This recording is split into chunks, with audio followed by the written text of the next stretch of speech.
Hello future officers. I hope you perfect there and doing deadly study. So आज हम बात करने वाले हैं RRB PO and RRB clerical के प्रीलिम्स एग्जाम के बारे में। ये बहुत ज़्यादा इम्पोर्टेंट है। क्यों? क्योंकि 2025 का सबसे पहला एग्जाम होगा बैंकिंग सेक्टर का। काफ़ी बच्चे पूछ रहे थे कि सर क्या इसका नोटिफिकेशन डिले होगा। तो मुझे नहीं लगता कि इसका नोटिफिकेशन डिले होगा। और आप सब भी ऐसे बातों पे ज़्यादा फोकस मत किया कीजिए। डिले अगर होगा भी तो ज़्यादा दिन का गैप नहीं मिलेगा आपको, क्योंकि एक जो कैलेंडर है, जो प्रोटोकॉल्स है, अमूमन वो आईबीपीएस फॉलो करेगा। So besides focusing on the comment, जो कि हर साल का काम है, एवरी ईयर आपको कुछ ना कुछ सुनने को मिलता ही मिलता है नया। उन सब पे फोकस मत कीजिए आप पूरा फोकस अपनी स्टडी पे कीजिए। अब यहाँ पर ये जो मैं आपको स्ट्रेटेजी बताने वाला हूँ, ये आरआरबी पीओ एंड क्लरिकल दोनों में ही काम आएगी। आप दोनों में ये यूज कर सकते हो। यहाँ पर सपोज कीजिए डे वन में आपका कोई भी स्कोर हो सकता है आज के दिन, चाहे वो 35 हो या 20 भी हो सकता है या 40 भी हो सकता है। जितना भी स्कोर होगा उसमें आपका आने वाले 30 डेज में 15 से 20 स्कोर प्लस हो जाएगा। लेकिन ये 15 से 20 की लिमिट है। अब ऐसा नहीं है कि आपके ऑलरेडी 70 मार्क्स आ रहे हैं, इसमें आपके 15 इंक्रीज हो जाएंगे। और ऐसा सोचना भी अपराध है, तो ऐसा मत सोचिएगा। अगर आपके ऑलरेडी 70 के आसपास मार्क्स आ रहे हैं, मार्क्स छोड़ो, हम परसेंटाइल की बात करते हैं, जो कि 99 परसेंटाइल के आसपास है, तो ऑलरेडी आप सेफ साइड हो, टॉपर हो। बस प्रैक्टिस करते रहो। लेकिन सभी बच्चों का नहीं होता। 100 में से कोई एक ही बच्चा होता है। वो भी शायद मैंने ज्यादा ही बोल दिया, 1000 में से कोई 10 बच्चे होते होंगे या 15 जिनका 99 परसेंटाइल आता होगा। अब यहाँ पर कैसे आप अपने मार्क्स को 35 से इंक्रीज करके या 30 से इंक्रीज करके 60 तक या 35 से 70 तक या 70 प्लस टच कर सकते हो, या फिर कैसे आप किसी भी मॉक में, सपोज कीजिए हम एक बार मार्क्स को कंसिडर नहीं करते, ठीक है, इसको आप भूल जाओ, 35 70 को भूल जाओ। सिंपल लैंग्वेज में आप परसेंटाइल लेके चलो। तो अगर आज आपकी परसेंटाइल 30 आ रही है, 40 आ रही है, 50 आ रही है या 60 आ रही है, और इसी के बीच में आपकी रेंज लाई कर रही है, या फिर 70 कुछ भी आ रही है, मैटर नहीं करता, तो आप आराम से 90 95 प्लस परसेंटाइल लाना शुरू कर दोगे, अगर ये 30 डेज आप चीजें फॉलो करोगे। लेकिन यहाँ पर एक कंडीशन है, और ये कंडीशन चेंज नहीं हो सकती। आपका जो कंसेप्ट है वो क्लियर हो जाना चाहिए अब तक, यानी कि अगर आप बिगनर हो तो ये आपके लिए नहीं है। आपके लिए अलग से स्ट्रेटजी हम फ्रेम करेंगे, and I will make video on that in a short upcoming days. ये उन सभी बच्चों के लिए है जो कि रिपीटर्स है। कौन से बच्चे हैं जो कि रिपीटर्स है? जो 6 महीने से, 1 साल से, 2 साल से या 2 साल से ज्यादा, कितने भी हो सकते हैं, 3 4 5 8 10 एग्जाम दे रहे हैं और उनको डिफिकल्टीज आ रही है कोई भी प्रीलिम्स क्वालिफाई करने में, और उनका टारगेट आरआरबी पीओ और आरआरबी क्लरिकल भी है। राइट? आप समझिए कि कैसे आप अपने मार्क्स, अपने परसेंटाइल को इंक्रीज कर सकते हैं। किसी भी मॉक्स में आपको मार्क्स पे फोकस नहीं करना। ये जो मार्क्स मैंने लिखे हैं, ये जस्ट आपकी एक विजुअलाइजेशन के लिए लिखा है मैंने, ताकि आप वहां तक पहुंच सको अफोर्ड करके। आपको हमेशा फोकस करना है हर एक प्री के मॉक में परसेंटाइल में। मैं दोबारा रिपीट कर रहा हूँ, किसी भी प्री के मॉक में आपको परसेंटाइल पे फोकस करना है। और सर क्या मेंस में भी? मेंस का हम अलग बताएंगे, उसको छोड़ो अभी। अब आपको करना क्या है उसकी बात कर लेते हैं। तो स्टेप नंबर 1, अगर आपको अपने मार्क्स इंक्रीज करने हैं तो आपको 3 से 4 बातों का ध्यान देना होगा। सबसे पहली चीज, जब भी आप मॉक अटेम्प्ट करोगे तो मॉक हमेशा अच्छे ब्रांड से करोगे, यानी कि जो गुड ब्रांड के मॉक्स होंगे हमेशा उस पर फोकस करोगे, क्योंकि उसमें जो क्वालिटी क्वेश्चंस हैं वो काफी अच्छे होते हैं। अब मेरी जो रिकमेंडेशन रहेगी, जो मुझे पर्सनली बेस्ट मॉक लगते हैं, ये प्रमोशनल नहीं है, तो एक ओलिव बोर्ड है जो मुझे काफी अच्छा लगता है और मैं हमेशा बच्चों को रिकमेंड करता हूँ, और एक स्मार्ट कीड़ा।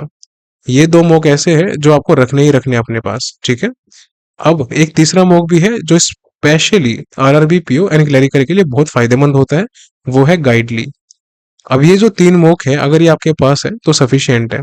लेकिन अगर आपको और ज्यादा प्रैक्टिस करनी है मॉक्स की, तो आप 1 2 ब्रांड के मॉक और साथ में रख सकते हैं। कहने का मतलब है कि 3 से 4 या 5 ब्रांड्स के मॉक हमेशा अपने पास रखो, और 3 मॉक तो ये ओलिव बोर्ड, स्मार्ट कीड़ा, गाइडली होना ही चाहिए। गाइडली specially for RRB PO and clerical. अब दूसरी चीज, जब आप मॉक टेस्ट लगाओगे, क्योंकि आपके जो मार्क्स है, यानी कि जो आपके परसेंटाइल है, परसेंटाइल इंक्रीज करने का सिंपल सा एक कंसेप्ट है। वो कंसेप्ट क्या है? सुनिए ध्यान से। Speed plus 90% around accuracy plus skipping quality, ये अगर आप में है तो आप कोई भी प्री आराम से क्वालिफाई कर लोगे। आरआरबी, पीओ और क्लरिकल बहुत छोटी चीज है। यानी कि कहने का मतलब है कि आपकी सबसे पहले स्पीड अच्छी होनी चाहिए, जो कि आपकी 3 से 4 5 मॉक जो आप लगाओगे डेली बेसिस पे, जो मैंने पहले बताया था वीडियोस में आपको कि डेली बेसिस पे 3 4 5 6 मॉक्स लगाओ आरआरबी पीओ के। क्लरिकल के नहीं लगाने, पीओ के लगाने हैं। उससे आपकी स्पीड जनरेट हो जाएगी। उसके बाद जब भी आप मॉक लगाते हो और आपकी अगर एक्यूरेसी बहुत ज़्यादा खराब हो रही है, सपोज आपके मॉक में परसेंटाइल जो है 70 परसेंटाइल आया, कितना आया 70 परसेंटाइल, और ये कब आया, जब आपने 60 क्वेश्चन अटेम्प्ट किए, 80 में से मान के चलते हैं एग्जाम्पल है, और 60 में से आपके 12 क्वेश्चन गलत हो गए। अब यहाँ पर जो आपके मार्क्स बन रहे हैं वो इस 12 का -3 आपको रिड्यूस करना होगा, यानी कि 15 नंबर यहाँ से रिड्यूस कर लीजिए, तो 45/80 आपके मार्क्स है, और इसमें आपका 70 परसेंटाइल बना है। अब ये जो आपके 12 नंबर है, ये काफी गंदी एक्यूरेसी है, लगभग 20% आपकी एक्यूरेसी डाउन हुई है। तो आपको 10% एक्यूरेसी मैक्सिमम डाउन करने तक का एक लिमिटेशन मेंटेन करना है। इससे ज्यादा कम नहीं होना, ज्यादा गलत नहीं होनी चाहिए। यानी कि अगर आपके 60 में से 6 तक गलत है तो एक्सेप्टेबल है, अगर इससे ज्यादा गलत हो रहे हैं तो और फोकस क्रिएट करो। तो ये तो बात थी कि कैसे आपको ये सब चीजें प्रोसीड करनी है। अब जो सबसे मेन मुद्दा है जिसकी कोई बात नहीं करता, कि आपको मॉक अटेम्प्ट कैसे करना है। देखिए, आरआरबी पीओ का पहले एक कंसेप्ट था कि कंपोजिट टाइम था, यानी कि टोटल आपको 45 मिनट मिलते थे, जिसमें रीजनिंग और क्वांट में किसी भी टाइम आप स्विच कर सकते थे, आप स्विच कर सकते थे। लेकिन अब आ चुका है सेक्शनल टाइम। क्या आ चुका है? Sectional time. अब इस सेक्शनल टाइम में आपको रीजनिंग में मिलेंगे 40 क्वेश्चन में, जो कि 40 मार्क्स के होते हैं, कितने मिनट? 25 मिनट। और क्वांट में आपको मिलेंगे 40 क्वेश्चन, जो कि अगेन 40 मार्क्स के होते हैं, कितने मिनट? 20 मिनट। तो टोटल कितना हो गया? 45 मिनट। अब क्योंकि आपका एक स्पेसिफिक टाइम यहाँ पर असाइन हो चुका है, आपको दे दिया गया है, तो अब इससे ज्यादा आप वहां पर डिवोट नहीं कर सकते। अब यहाँ पर आपको सबसे पहले करना क्या है, जब आप कभी भी मॉक टेस्ट लगाओगे, मेरी बात ध्यान से सुनना, इसको सर के ऊपर से मत जाने देना, ठीक है? इसको पॉज करके दोबारा सुनो मैं क्या बोल रहा हूँ। जब आप मॉक टेस्ट अटेम्प्ट करोगे, जब आप मॉक टेस्ट अटेम्प्ट करोगे, पहले कोई भी सेक्शन है मैटर नहीं करता, ठीक है? चाहे रीजनिंग है चाहे क्वांट है, उसे डरना नहीं है। अब हम मान के चलते हैं कि पहले आपका क्वांट सेक्शन ओपन हुआ, ठीक है? अब यहाँ पर क्योंकि 40 क्वेश्चन थे टोटल, अब इस 40 में से लगभग आपकी 2 डीआई होगी। यहाँ पर मैं लिख लेता हूँ, क्वांट सेक्शन में आपकी 2 डीआई होगी, और हो सकता है आपकी एक कैसलेट भी आ जाए, हम मान के चलते हैं, क्योंकि कभी बार एग्जाम में आ जाता है। फिर बाकी के जो 15 क्वेश्चन के आसपास है वो अर्थमेटिक के हो सकते हैं। तो टोटल मिला के अभी तक यहाँ पर कितने क्वेश्चन हो चुके हैं? 25 से 30 क्वेश्चन हो चुके हैं। 25 तो मान के चलो आप, अगर 2 डीआई आती है और कैलकुलेट नहीं आती तो। फिर बाकी जो 10 से 15 क्वेश्चन होंगे वो आपके बाकी जो मिसलेनियस सेक्शन होगा उसमें से आएंगे। अब क्योंकि आपके पास यहाँ पर 20 मिनट है, तो जब आप मॉक लगाओगे तो हर एक मॉक में आपके अटेम्प्ट सेम नहीं रहेंगे, ये चीज समझो आप। ये एक नोट है आप सभी के लिए। नोट किया है कि मॉक का डिफिकल्टी लेवल वो वारी करता है, यानी कि वो चेंज होता रहता है, डिफिकल्टी लेवल चेंज होता रहता है। एग्जाम्पल के तौर पे सुनिए यहाँ पर ध्यान से, मॉक नंबर 1 है, मॉक नंबर 2 है, मॉक नंबर 3 है, और ये मैं बात कर रहा हूँ सेम ब्रांड की, ठीक है? अब हर ब्रांड में अलग अलग चीजें सेम होगी, आपको सेम मिलेगी। तो सपोज ये ब्रांड ए है, और ब्रांड ए का मॉक नंबर 1 आपने लगाया, जिसमें आपके जो अटेम्प्ट थे उसके बाद जो आपके मार्क्स आए हैं वो 55 आए हैं 80 में से आरआरबीपीओ में, और परसेंटाइल आपका बना 72, ठीक? अब जो मॉक 2 था उसमें आपके 47 मार्क्स आए 80 में से, और उसमें परसेंटाइल आपका 80 बना। अब मॉक थर्ड में आपके 62 मार्क्स आए 80 में से, और परसेंटाइल आपका 65 बना। अब यहाँ पर शौक मत होना कि सर यहाँ तो हमारे मार्क्स 55 थे, 72 समझ में आता है परसेंटाइल, बट सेकंड मॉक्स में तो हमारे नंबर लगभग 8 कम थे और हमारा परसेंटाइल ज्यादा कैसे आ गया, प्लस में 8? और थर्ड में तो सर हमने इतने अच्छे अटेम्प्ट किए थे, इतने अच्छे मार्क्स आए हमारे, सबसे ज्यादा मार्क्स तो इसी में आए, हमारा परसेंटाइल सबसे कम इसी में आया। तो देखो एक चीज समझो, हर एक मॉक की ना एक क्वेश्चंस की डिफिकल्टी लेवल होती है, यानी कि क्वालिटी होती है। क्वालिटी कैसे? या वो क्वेश्चन आपको लेंदी मिलेगा, ठीक है, या क्वेश्चन आपको ट्रिकी मिलेगा। ये दो चीज आपको मिलेगी। और एक थर्ड चीज जो कि अगर है या एग्जाम में होती है तो हमेशा उसको अवॉइड करना है अटेम्प्ट करने से पहले, वो है कि वो टफ मिलेगा आपको। अमूमन आपको ये दोनों चीजें पहले देखने को मिलेगी, ये रेयरली देखने को मिलेगी थर्ड वाली हर एक मॉक में और रियल एग्जाम में प्रीलिम्स के अंदर, स्पेशली इन आरआरबी, पीओ या फिर क्लरिकल। अब यहाँ पर आप देख सकते हैं डिफरेंट डिफरेंट मार्क्स के डिफरेंट डिफरेंट परसेंटाइल आए हुए हैं। तो आपको हमेशा फोकस करना है अपने अटेम्प्ट्स पे, ना कि मार्क्स पे। और उसके साथ आपको फोकस करना है परसेंटाइल पे। ये चीजें आपको हमेशा फोकस करनी है। तो आप समझ गए होंगे कि कभी भी सपोज आप कोई मॉक लगाते हैं और किसी एक मॉक में आपका रिदम अच्छा बन रहा है, फ्लो अच्छा बन रहा है, आपके अच्छे अटेम्प्ट हो चुके और आपके मार्क्स 55 आए, बट सेकंड मॉक में डिफिकल्टी लेवल ज्यादा था, बट आप उसको रिकॉग्नाइज नहीं कर पाए, समझ नहीं पाए, आपने उसको इग्नोर कर दिया और आप अटेम्प्ट में अटक गए या स्टक हो गए। उसके बावजूद आपने थोड़े बहुत अच्छे अटेम्प्ट किए और आपके परसेंटाइल लगभग 70 तक आ चुका। किसी एक मॉक में आपके अटेम्प्ट बहुत अच्छे हो गए, आपको लग रहा है कि अब मेरे परसेंटाइल 90 प्लस आएगा, लेकिन वो मॉक इजी था और इजी मॉक में आपका परसेंटाइल भी कम आएगा अगर टफ मॉक में आपका परसेंटाइल एवरेज आ रहा है। तो ये चीज आई होप आपने सुनी है ध्यान से मैं क्या बोल रहा हूँ। तो क्वांट में आपको क्या करना है, क्वांट है या फिर रीजनिंग है।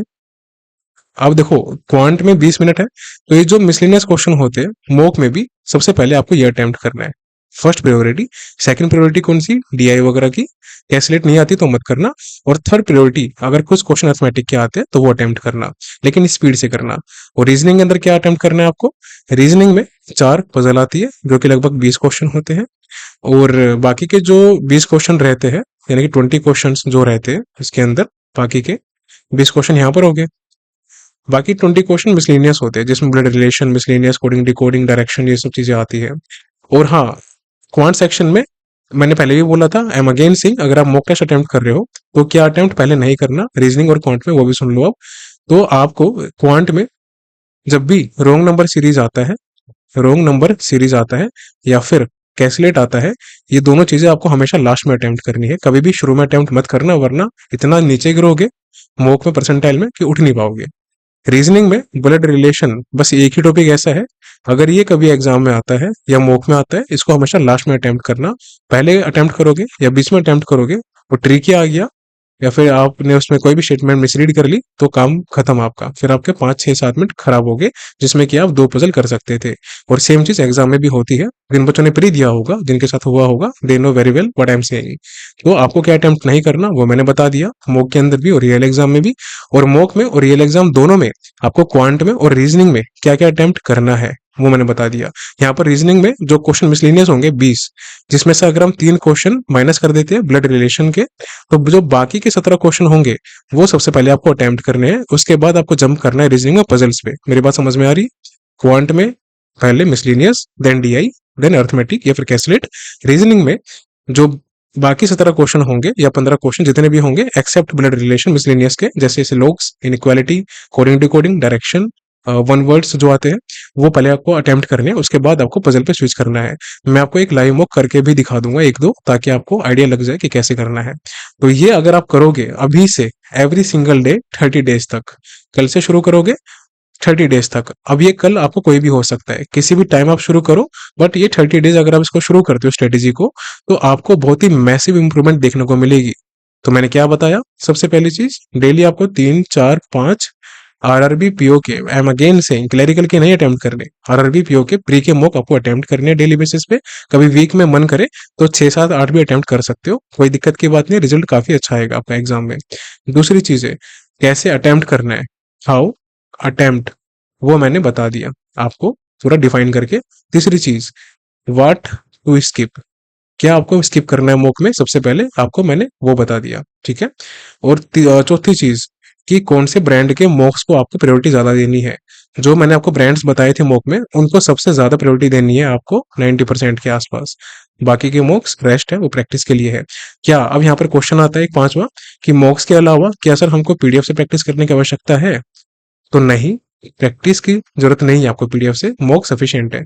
तो सर क्या हम वीडियो से प्रैक्टिस कर सकते हैं, वीडियो से प्रैक्टिस करने की आवश्यकता नहीं है, टाइम खराब मत करो। अब बाकी जो क्वेश्चंस है वो हम अगले वीडियो में कवर करेंगे। तो अभी के लिए जो ये स्ट्रेटजी मैंने बताई है इसको अप्लाई करना शुरू करो, मैं आपको गारंटी देता हूँ कि आपका डे 1 कोई भी हो, डे 30 तक आते-आते आपका स्कोर मैसिवली इंप्रूव होगा। बस जो मैंने चीज़ें बताई है, वो कितना सिंसियरली आप फॉलो करते हो और उसको अप्लाई करते हो, वो आपका सिंसियर एफर्ट है, आपका डिसिप्लिन है, वो मैं नहीं कर सकता। आप करोगे एफर्ट, रिजल्ट अच्छा आएगा, सिलेक्शन आपका होगा, मेंस में आप बैठे रहोगे, देन मेंस कैसे क्वालिफाई करना है I will tell you later, अभी आगे आने वाली वीडियोस में। तो मिलते हैं अगली वीडियो में फ्यूचर ऑफिसर्स। अभी के लिए bye bye, take care and see you soon.